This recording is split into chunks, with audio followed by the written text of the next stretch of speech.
Hi, I'm here today to help you to learn about a book that we think if you have cancer or if you are afraid of getting cancer is a very, very valuable tool to have.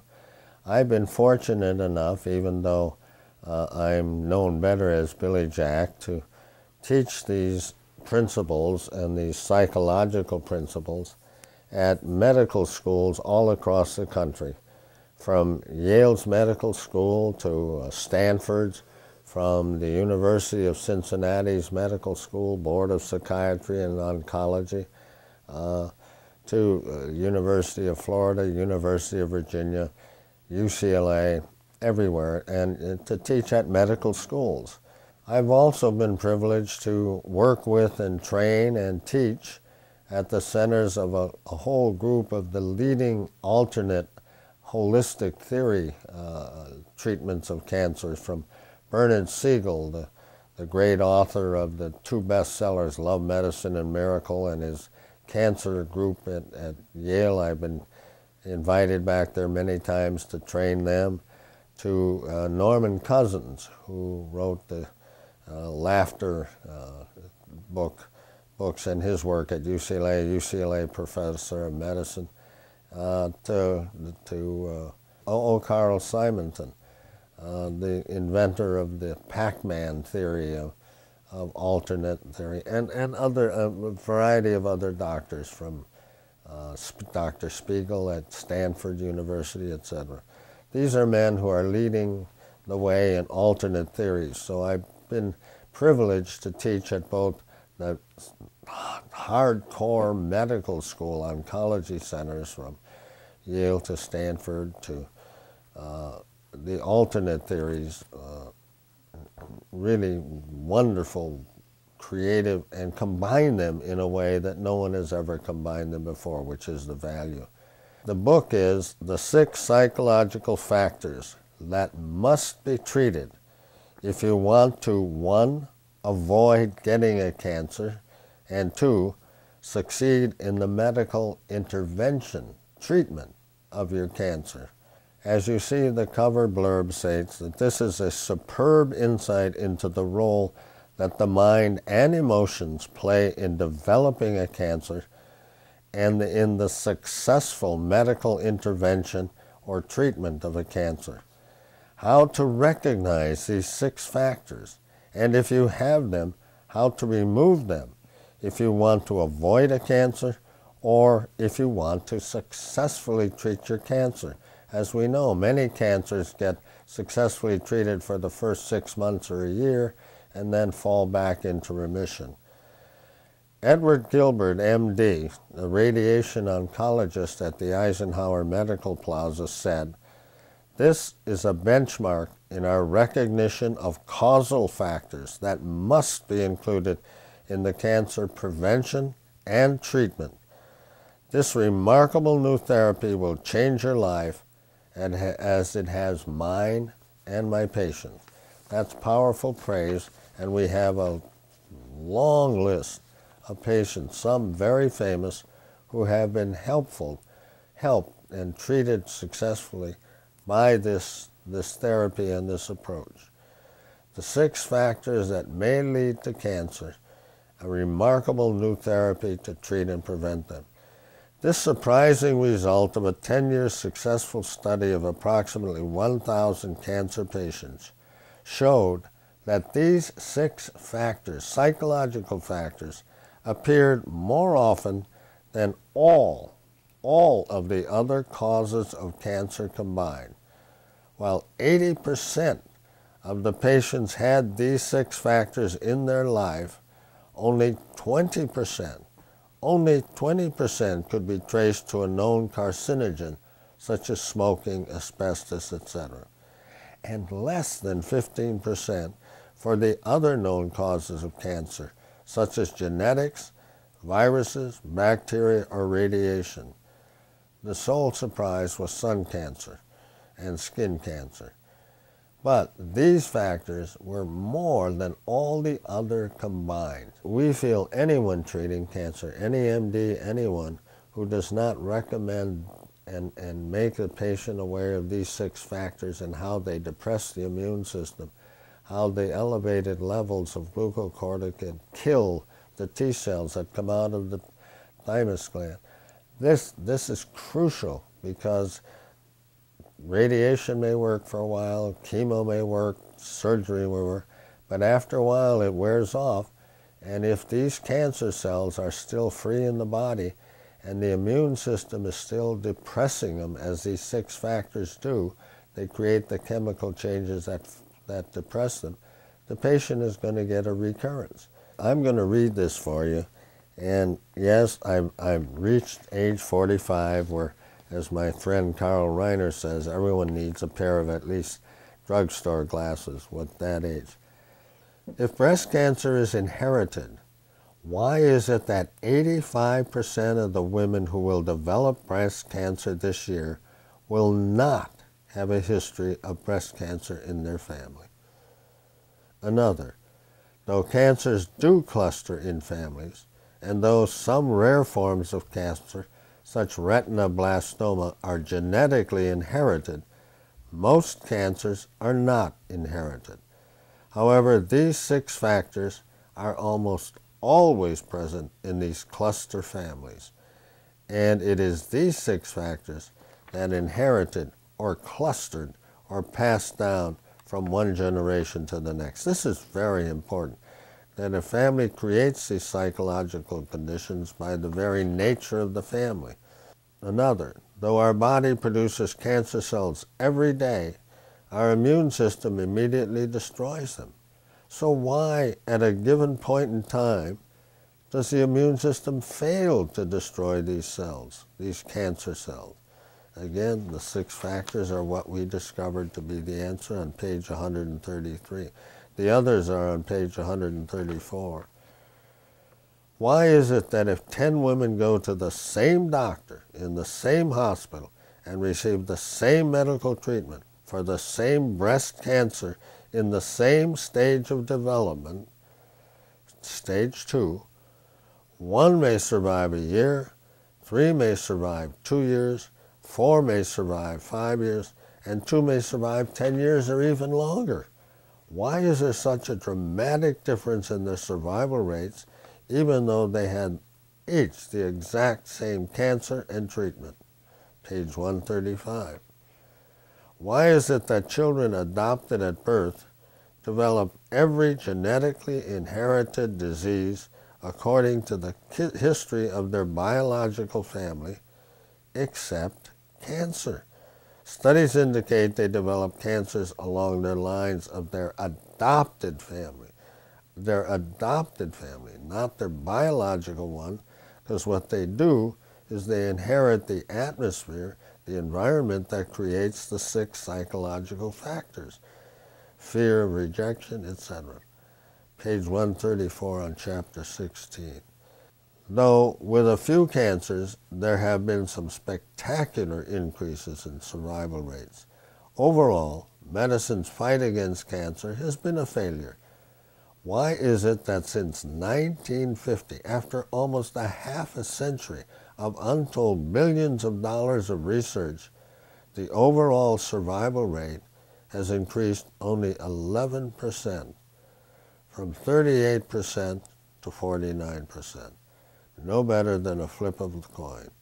Obviously, medicine is overlooking something, and with the discovery of these factors, we have been blessed by God to discover a major part of that missing component, the 6 psychological factors, and more important, what to do about them, how to get rid of them if you have them or want to prevent yourself from getting it, how a therapy that's just magnificent.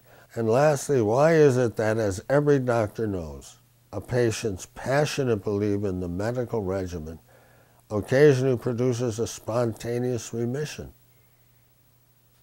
Why? Again, the 6 psychological, the role of the mind and emotions in affecting the biological system, the biochemical system, the immune system, is crucial in treating cancer. It is crucial. It's as crucial as going to a doctor. Not quite, but very close, very close. When we discovered these 6 factors, we discovered for the first time what everyone we're aware of in the marvelous field of alternate medicine treatment cancer. We found out how these emotions affect the body. That's the key. What's the connection? And we found that they raise levels of glucocorticoids, a chronic level, stress level of glucocorticoids, which kill the killer cells, the T cells that are forming the thymus gland. They take about 90 days of new thymus cell, which becomes a Doberman, a killer T cell that goes out and finds the foreign bodies, especially cancer, and kills them. But when there's elevated levels of glucocorticoid, which these chemicals produce, these emotions produce, then the Doberman killers don't mature for 90 days. They get pushed out early, sometimes overnight. And they're just puppies with no teeth. And that's why the body then suddenly can't fight the cancer cells, can't get rid of them as it normally does. Let me give you a bunch of examples of how normally the T cells are able to function and go out with the help of other cells in the immune system, identify the cancer cells, and send the T cells to kill them. Now, with the discovery of the existence of these 6 psychological factors and the biochemical changes, that's the key, the biochemical changes they create in the body and the immune system, we are finally at last in a position to understand why a certain medical treatment or psychotherapy is successful and why another is not, or why it's successful on one person and not on another. That is crucial to understand, and this book helps you to learn that.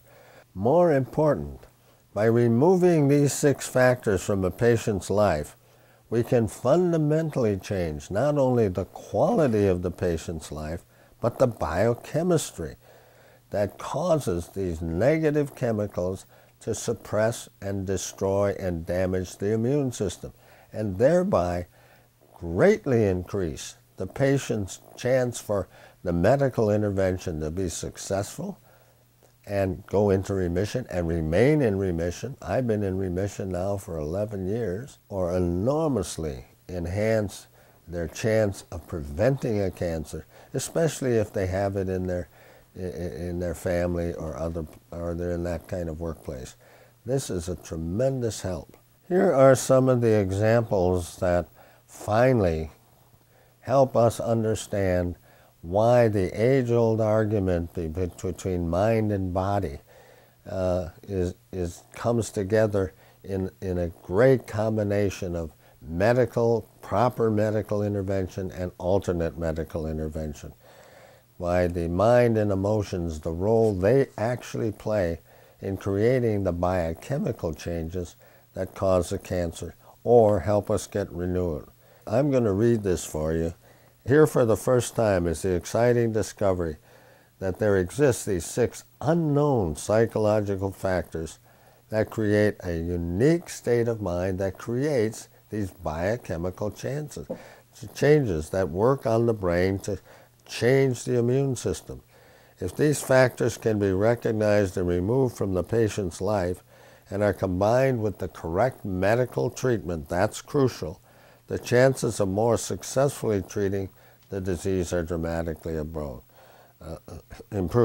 And here, in this book, for the first time, we present what we really feel is impressive evidence and superbly reasoned proof to demonstrate conclusively that the mind and emotions create specific biological changes that lead to the development of many cancers, including the biochemical changes the mind causes in the brain and the nervous system, as well as the endocrine and immune systems, right down to the changes that take place in the cell itself. You'll learn about all of that in this book.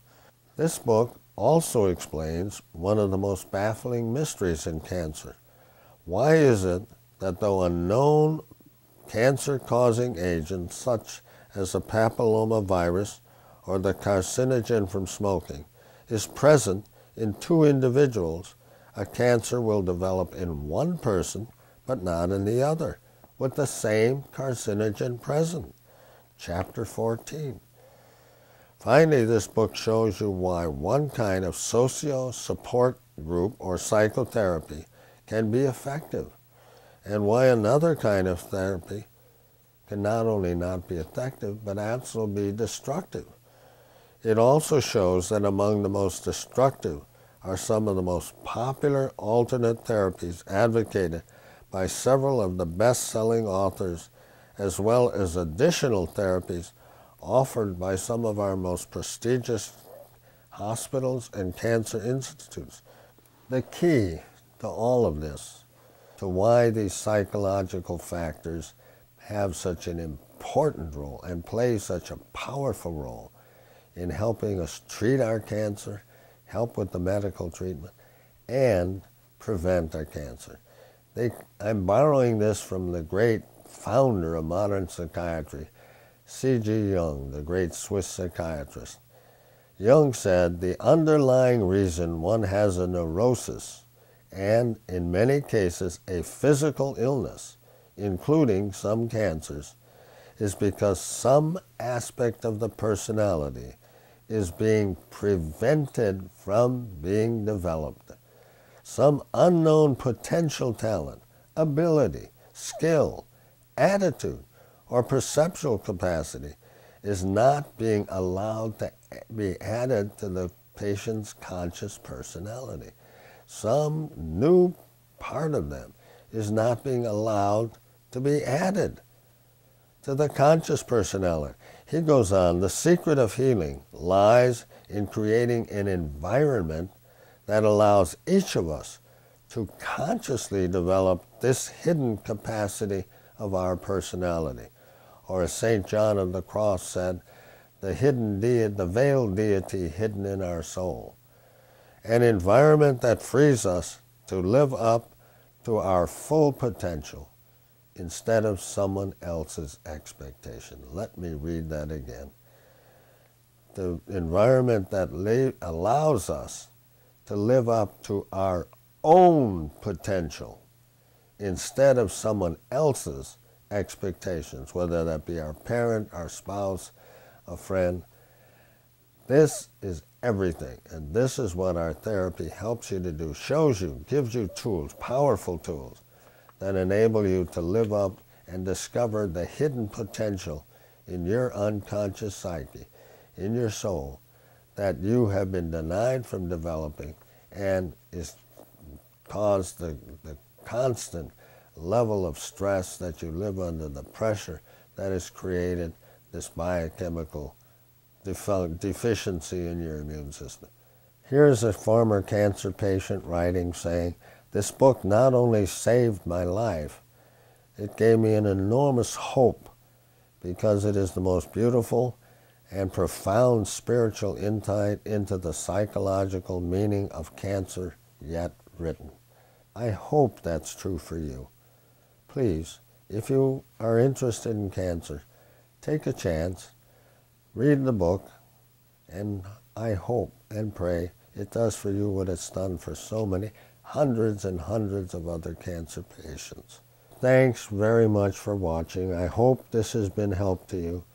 If you have a cancer, I want you to know that Dolores and I will hold you in our prayers, as so many people held me in their prayers when I went through my cancer. But we hope you will find us of help and get you back on your feet as I got on mine. God bless you. We'll pray for you, and thank you again for watching.